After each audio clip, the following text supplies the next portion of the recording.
How would Prime GSP fare against Islam? What would your strategy be going into it? That's from DTM Rom.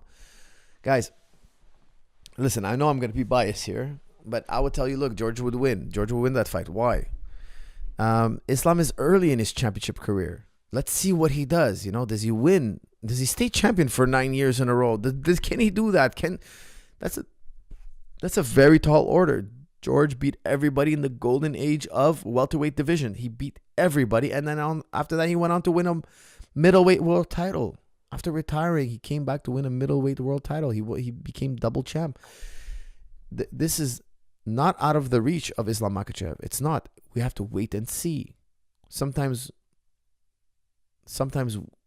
after a guy gets put in the limelight and everybody puts a target on their back, don't forget the champion has a target on his back. It's very different. Becoming champion and staying champion is a complicated thing. Staying champion, everybody's watching you. Everybody's watching you. Everybody's gunning for you. Everybody wants to see every little gesture you do.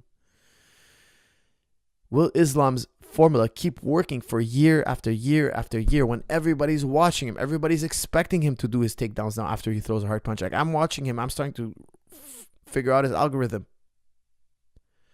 When he lands a hard strike, he shoots. It's starting to get predictable.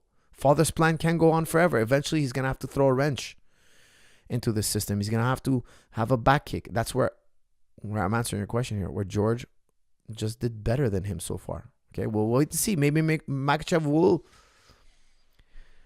add new elements to his game, like Volkanovski has recently against his last fight at Holloway. I believe he added new elements to his game. He's continued to improve. Islam Makhachev, to reach the level that Georges St-Pierre did, he will have to do the same, but that remains to be seen. So far, after reviewing his fights, I'm seeing father's plan over and over again, which is great. But the plan of yesterday, the wars of yesterday, are not going to be the wars of the future. People will come in more prepared.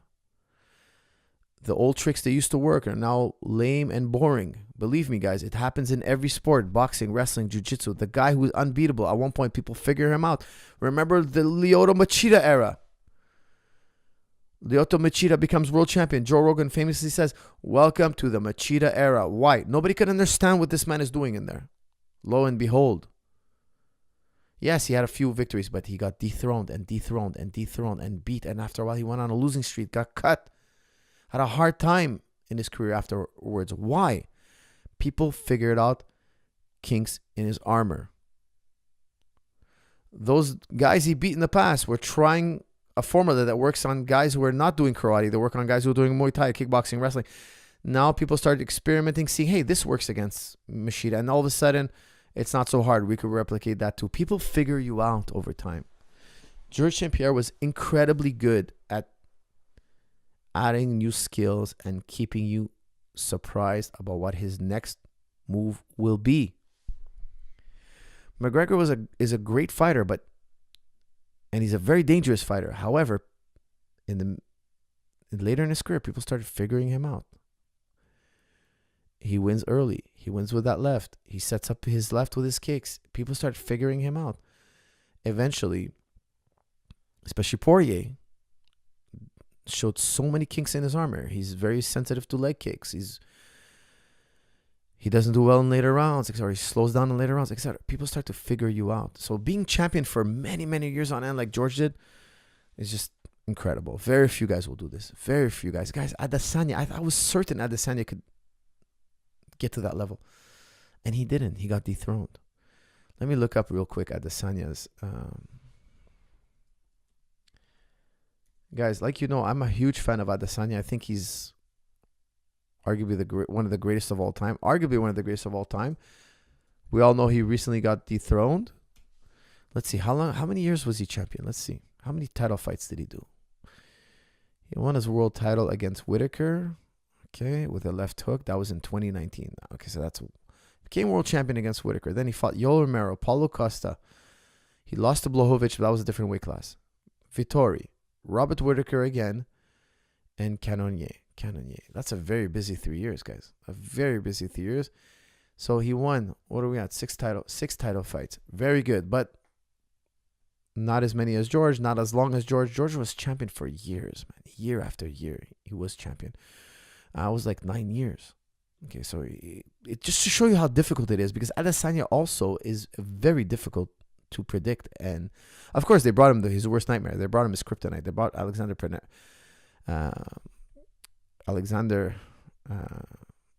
Pereira, excuse me. His worst nightmare, the hardest hitting, most dangerous guy. And he was winning the fight. Like Adesanya was winning that fight. Guys, you can have a bad day, a bad round, a bad moment. Guys, remember how Pereira beat him. Adesanya threw a low kick, hurt his shin, did a backwards somersault. That backwards somersault ended him up on the fence. He was off the fence the whole night. Actually, that's not true. He got caught up against the fence once or twice, but he got out. But this one time, he got caught up against the fence, got clipped, kind of was dazed on his feet, got clipped again. The referee stopped it. It was a good stoppage. In my opinion, it was a good stoppage because a flying knee was coming. For those of you who don't know, Pereira's got the most dangerous scissor knee on the planet. The most dangerous. He could have seriously injured, especially in the position that Adesanya was, he could have seriously injured him. Okay, he could have left on a stretcher. I'm happy. I'm very grateful that the fight was stopped. Marc Goddard stopped the fight. Yet, if he didn't throw that low kick and didn't do that somersault, then he gets stuck up on the fence. He was in the last round. He would have won the fight. He would have won the fight. What an incredible turn of events. Incredible turn of events. But that just goes to show how much danger there is when you're fighting. You could be better than a guy. You could be outpointing a guy. All of a sudden, you're in the wrong situation and it's lights out.